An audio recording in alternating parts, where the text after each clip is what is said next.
So what I put together here are just some general setups that you could use to think about, you know, what an introductory setup might look like, intermediate setup, and advanced setup.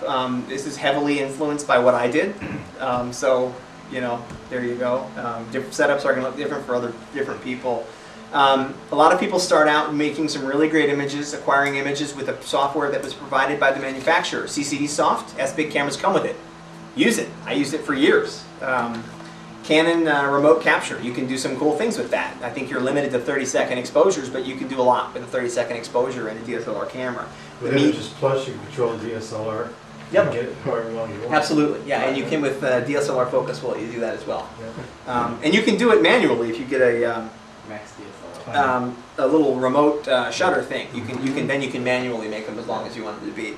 I used to do darks that way. I have to hold the thing, and it's like, man, that really got tiring. Waiting for 5 minutes, click, okay, it's good. Some people will use a separate guide scope and manually guide. That was me. I had my 80 ED piggybacked on top of my 10-inch telescope on my ASGT mount, massively exceeding the recommended capacity of the mount by the manufacturer, and it still worked. What do you know? But manually guiding, that's sitting there with the hand controller, looking at a star through a reticle at high magnification and making little corrections. Hours. I think that's part of my back problems that I have now. But people use. No, Bob has no sympathy. He's like, what are you talking about? Yeah, that's his problem. See, he was auto guiding. He was manually guiding. No, a webcam makes a great auto guider. There's lots of cool packages out there for that. PHP, Guide Dog, although that's pretty much unsupported now. Guide Master. Yeah, there's a bunch of them out there. I don't do this anymore, so I'm not as up to speed. Intermediate setup, you guys can read. Advanced setup, we'll just roll through that real quick. Specialized software, off-axis guider, so that you can guide in front of your filters. I do, my rotation is all now motorized on my RC telescope. I can, you know, the sky, I talked about the field of view indicator. Yeah. I need my guide stars to be dead on, so I'll plate solve and rotate the camera right in the sky, and I'll just change my field of view, and I'm like, there's where I want it, and then the control software will automatically rotate the camera to match my field of view. So a good example of some of the things you can automate. Everything is automated. CCD Commander runs my entire setup when I'm out imaging now. Ideally, by 10:30, I'm ready to go to bed, and everything runs on its own. Dithering of images, this is an important one. We'll get to why. By a pixel or two every time you take an image. Really important when it comes time to process. And we'll talk a little bit more about that later on. Okay, processing. Any questions? How are we doing? Can we go back to the guiding for just a minute? Sure, absolutely. You said something about you don't use, I didn't catch it. It was like you didn't use guide or, you don't use guiding or something what like I said was that I guide in front of my filters. I use an off-axis guider, which is what I use. So you do it optically? With your No, eye? I'm sorry. Let me explain. An off-axis guider, I don't have like a term section here. I was getting bored at this point. I was like, I'm just tired of writing slides. An off-axis guider is a, okay, you have your imaging train off the back of your telescope, and your camera is the most important thing in the imaging train, right? So if you have your camera here, and you know, you got all these spacers and stuff on your RC, like me, for example, I have all these spacers and things like that on it. My camera's here. Well, I have filter wheel inside my SBIG, and it rotates filters that go in front of the chip. Well, I have an internal guiding chip inside there. Oh, you're using a camera that has an internal guide. Correct. Okay, which SBIG. is great. I'm using an SBIG, Right. which is great, except when you're trying to shoot at 3,000 millimeters through an H-alpha filter.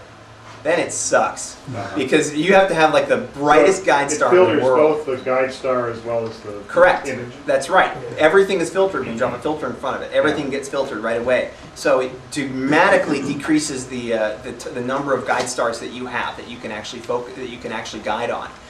So I use what's called an off-axis guider, which is instead of having a spacer in front of my camera, I have a little thing that it screws in there. It's by Astro-Imaging. It's called his Rogue. It's not a rotating, but it's his MOAG, his monster off-axis guider system. And it has a little prism that drops down and picks off light out of the light. So the light's coming in from the telescope, Right. and it drops like down and picks it off. off-axis guider for visual guiding. Is that Yeah, the it's the idea? same. Yeah, it's totally the same Okay. concept. Absolutely, Yeah. yeah. And I have a third CCD. I have a remote guider head for my SBIG that sits up on top of that, and it actually auto guides using that light that's picked off. Yeah. So when I'm guiding, And it isn't filtered. It's not filtered. So the nice thing is that I can shoot through like a silicon 2 or a silicon, is that right? Sulfur, thanks, silicon. But you gotta go around and That's special. find yourself a... You got to do that either way. I mean, you got to do that either way. That's the Not if thing. you have a separate aperture. Well, but then you have a whole different set of problems, and we can get to that. Okay. Yeah, like, Different subject. a whole You answered- different you set answered of the problems question. associated with a different guide scope. Different guide scope at 3,000 millimeters? No way. Man, I would shoot myself. So anyway, that covers that. So, all right, so I know we're here to talk about image calibration or image processing for the most part, and I want to start with, and I'm not going to talk about image acquisition and all that. We have a limited amount of time. So I'm presuming that you have images that you've already acquired through manually pushing the about why the mount is so important. The mount is important because if you put great optics and a great camera on a shitty mount, you get shitty pictures. If you have tremendously great quality everything, and you're taking awesome photographs and you don't calibrate them well, guess what you're going to get? Shitty pictures. There's just no way around it.